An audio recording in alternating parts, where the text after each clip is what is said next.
Čaute, čaute, zdravím vás zo Žiliny a toto je taký malý update o tom, čo sa tu deje.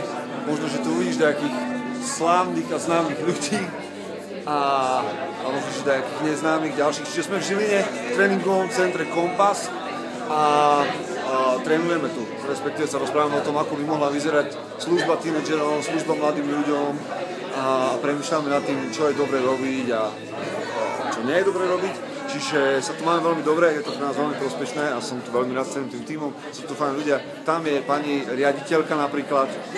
A čiže toto je jedna vec, čiže vás zdravíme zo Žiliny a tešíme sa na to, čo budeme môcť pre vás robiť. Okrem toho len vám dám update, že Bráta rastie a to znamená, že tá séria reštartová o 10 Božích prikázaniach ide, to je Daniel, čiže ďalšie lajky.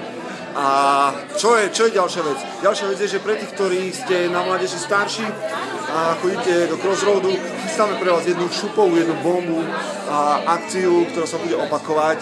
Nechcem vám prezradiť veľa, ale vážne na tom robíme a vážne premýšľame nad tým, čo dobre pre vás pripraviť. Čiže tí, ktorí sa na mládeži cítite starší, tak pre vás niečo chystáme, bude to bomba.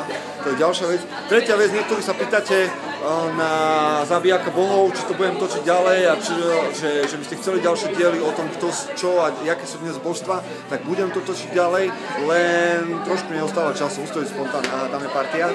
Ďalšie lajky, ďalšie tagy za známych a tešíme sa na vás veľmi, už keď sa vrátime do Košic, bude to super. A toľko z toho naspidovaného updateu, tešíme sa veľmi na vás, majte sa veľmi fajne a sme vďační za tú komunitu reštartu, ktorú máme. Jak sa na vás tešíme, bude to fajné veci doma. Čaute, pekne, majte sa.